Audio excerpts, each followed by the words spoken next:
एक दुर्गा रूप में जब हरि प्रकाशित होते हैं तो त्रिभुवन में कोई सामने खड़ा होने वाला नहीं होता।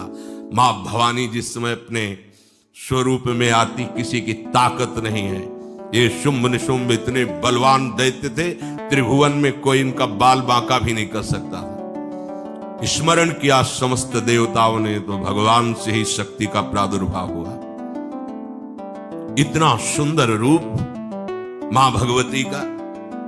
शुंभ निशुंभ के पार्षद घूमते रहते थे, उन्होंने देखा, जाके बताया कि आपके महल में जितनी सुंदरियां उसकी दासी बनने योग्य भी नहीं है, ऐसी सुंदरी का हमने दर्शन किया। बोले मेरा जाके परिचय बताओ। बोले ऐसा नहीं लगता कि आपके परिचय बताने से केवल आ जाएंगे। तो उनका अगर ऐसा नहीं तो केश कर्षण निर्धूता गौरवा मां गरिष्यति, उसके गौरव को धूल में मिलाते हुए बाल पकड़कर घसीट कर हमारे पास लाओ। मार्कंडे उनके पार्षद गए और बताया हमारे मालिक शुंभ निशुंभ है, उनका आदेश है कि आप महल में चलो और आदर सहित, अगर आप ऐसा ना करते हैं तो मैं आपका निरादर करते हुए बाल पकड़कर घसीटते हुए ले जाऊंगा।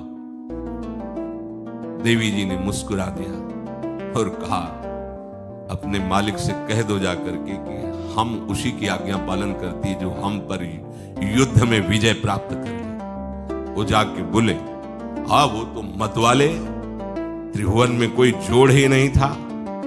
आए और उद्दंडता पूर्वक वचन बोलने लगे। माता जी ने कहा बस तब तक बोल ले जब तक मैं मधु का पान कर रही हूं, बस ये पान करते ही तेरी जीवन लीला समाप्त हो जाएगी। ऐसा ही हुआ। जो ही पान करके सिंह पर सवार होकर गर्जना की, सारा का सारा अहंकार धूल दूषित हो गया, काट के फेंक दिया। ऐसी अनंत अमित दुर्गाओं जैसी सामर्थ्य हमारे प्रभु श्री हरि में, अमित दुर्गाओं जैसी, क्योंकि अनंत शक्तियों के स्वामी हैं। उनकी लीला में क्यों में हो? अरे वो जब करुणा करते हैं, अपनी महिमा से उतरते हैं, भक्त जब ऐसे कर देता है तो डरप जाते हैं।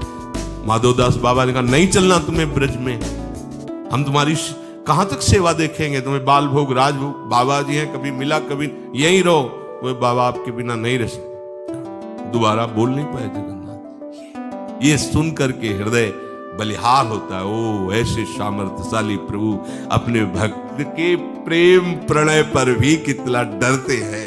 ये भक्त नाच पड़ता है। ये कुतर्क की संशय की वृत्ति यहां प्रवेश नहीं करती। दुर्गा कोटि अमित अरिमर्दन, अमित गिनती नहीं ऐसी अनंत दुर्गाओं जैसी शक्ति हमारे प्रभु में विराजमान है। शक्र कोटि सत सरिष विलासा, अरबों इंद्र जैसा विलास प्रभु में। अरबों, एक इंद्र त्रिभुवनपति है, अरबों इंद्र के समान प्रभु का ऐश्वर्य है। और नव शत कोटि अमित अवकाशा, जिसे एक आकाश के लिए गरुण जी से कह रहे हैं कि मच्छर से लेके आप तक उड़ते हो पार पाए। बोले ऐसे अरबों आकाश के समान अवकाश है प्रभु में। मरुत कोटि सत विपुल बल, रवि सत कोटि प्रकाश, शशि सत कोटि सुशीतल, समन सकल भव त्रास। अरबों पवन के समान महान बल है। अगर त्रिभुवन में कोई बल है तो पवन में बल है, वायु बल। बड़े बलवान देव, बल में इनके समान कोई नहीं। इन्हीं के अंश से प्रकट होते पवन पुत्र हनुमान, और इन्हीं के अंश से प्रकट होते पवन पुत्र भीम। बेजोड़ बलशाली महात्मा, दोनों महात्मा बेजोड़ बलशाली। जेगिर चरण दे हनुमंता, चले उसोगा पाताल तुरंता। जिमि अमोघ रघुपति कर बाना, यही भांति चले हनु। किलकार दे तो राक्षसियों के गर्भ गिर जाते थे। ऐसे महान बली हनुमान जी। और भीम का क्या कहना, जब ये देव पुष्प उड़ करके आया और द्रौपदी जी को दिया गया, तो द्रौपदी जी ने कहा इसका जोड़ होना चाहिए, इस पुष्प का। सबसे कहा पर किसी ने नहीं सुना। भीम ने कहा कहीं भी मिलेगा मैं इससे लाएगा। ऋषियों ने समझाया कि आगे मत बढ़ो, ये यक्षों की भूमि है, युद्ध हो जाएगा और तुम्हें तैयारी करनी है हस्तिनापुर के लिए, और तुम इधर, वो सब दिव्य हैं, पवन पुत्र हैं, किसकी माने। अपने वेग को बढ़ाया तो महाभारत में पढ़ के देख लो, इनके चलने के वेग से वृक्ष उखड़ उखड़ कर गिर रहे थे। ऐसे जब चल रहे थे तो चलने के वेग से वृक्ष उखड़ जाते थे भीम के। तो हनुमान जी ने सोचा किसी के समझाए तो समझेंगे नहीं, तो आगे पवन पुत्र ही बैठ गए, बूढ़े बानर का भेष लेकर, लंबी पूंछे से। मार्ग में मर्यादा है, किसी पशु को भी नहीं लांघना चाहिए। विवेकवान उपासक ऐसा नहीं कि कोई सो रहा है पशु भी आप उसे लांघ लें, ऐसा नहीं। जो विवेक है, जो मर्यादा है, वैसे किसी सोते हुए को लांघना नहीं चाहिए। उन्होंने कहा है वृद्ध बानर ये अपनी पूंछ हटा ले और मार्ग दे दे, इस समय मैं विशेष कार्य के लिए जा रहा हूं। तो उनका जब कही दिया है वृद्ध, तो आप समझ ही रहे होगे कि वृद्ध में क्या ताकत होती। अब मेरी ताकत पूंछ हटाने की नहीं रह गई है, आपने तो वृद्ध ही कह दिया है, तो आप समझ रहे हो ना, आप पूंछ हटा लीजिए। हमारी आज्ञा की अवहेलना करें, ऐसे उठी नहीं, दोनों हाथ लगाया, नहीं उठी, पूरी ताकत लगा दी। पवन पुत्र भीम की पूरी ताकत लग गई, पूछ जरा से भी नहीं। हाथ जोड़ के कहे, बोले हम समझ गए हमारे बड़े भ्राता आप हनुमान जी हैं, क्योंकि ऐसा कोई बानर सृष्टि में पैदा नहीं हुआ कि मैं उसकी पूंछ ला हिला सकूं, मैं समझ गया। तो मुस्कुराए और बैठ गए। बोले हमारी आज्ञा मानो, इस मार्ग में मत जाओ, ये देव मार्ग है, ऐसे ऐसे सिद्ध है कि आपका अपराध बन जाएगा, आप शाप से युक्त हो जाएंगे, इसलिए मैं आपको मना। बोले प्रभु जब आप कृपा करके आए हो तो हमें वो रूप दिखा दो जो लंका में आपने रूप दिखाया। बोले मत उस बात की चर्चा करो, रहने दो। बोले प्रभु एक बार देखना चाहता हूं कि मेरा बड़ा भाई कितना बलवान है। हनुमान जी ने कहा फिर देख लो। कनक भूधराकार शरीरा, समर भयंकर अति बल। कांप गए भीम जी, हाथ जोड़ बोले भैया स्वर्णिम कांति, वो भयानक उनका रुद्र रूप, कांप गए भीम, कांप गए। वायु में अगर बल में देखा जाए तो सबसे ज्यादा वायु बलवान है। भगवान कैसे है? मरुत कोटि सत विपुल बल, अरबों वायुओं जैसी महान ताकत हमारे प्रभु में, संशय नहीं। वो अगर छोटी सी कार्य के लिए सहयोग लेते हैं, ए उठवा दो, ऐसा कर, भक्तों के साथ वो विनोद करते, लीला करते हैं, नहीं उनमें बल कितना है। ऐसे पवन पुत्र हनुमान जिनके चरणों को ऐसे गोद में लिए रहते हैं।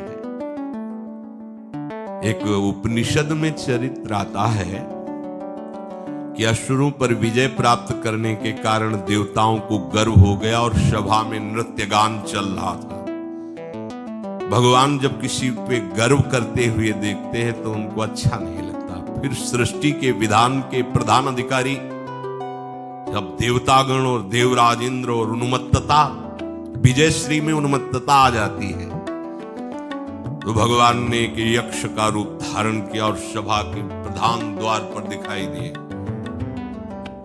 देवराज इंद्र ने कहा कि पता लगाओ ये कौन है, बिना आज्ञा के, बिना सूचना के कैसे आ गया है, क्योंकि त्रिभुवन पति है ना। अग्नि देवता ने कहा मैं जाता हूं, पता लगा के आता हूं, क्योंकि किसी बलवान का परिचय पूछने के लिए निर्बल को नहीं भेजा जाता। अग्निदेव गए और कहा आप अपना परिचय दीजिए, कौन हो और यहां कैसे आए हो। तो उनका परिचय लेने के पहले हम आपका परिचय जानना चाहते हैं, आप कौन हो। उन्होंने कहा कि मैं अग्निदेव हूं, सामर्थ्य आपकी, त्रिभुवन को उपले की तरह भस्म कर सकता हूं। मैं समस्त प्राणियों के उदर में बैठकर अन्न और जल का पचाकर जीवन दान देता हूं, जीवन पोषण करता हूं। अच्छा, एक तिनका फेंका, हम तुम्हारी बात तभी प्रमाणित, ये उपनिषद की बात, हम तुम्हारी बात तभी प्रमाणित मानेंगे जब तुम इस तिनके को जला दोगे। कोई अग्नि देवता से तिनका जलाने की बात कहे, सहज में दृष्टि डाली, कुछ नहीं हुआ, पूरा पावर लगा दिया। यक्ष जी ने मुस्कुरा कर कहा, तुम तो कहते थे पूरे त्रिभुवन को उपले की तरह जला दूंगा, अब ग्रीवा झुकाई। देवराज इंद्र ने कहा कौन है? बोले असमर्थ रहा उनका परिचय जानने में, वायु देवता। आप अपना परिचय बताइए, आप अपना परिचय जो आए हो तो हमें पहले बताओ, तब हम अपना परिचय दें। उनका मैं महान देव वायु हूं, बल आपका, संपूर्ण जीवों का जीवन हूं।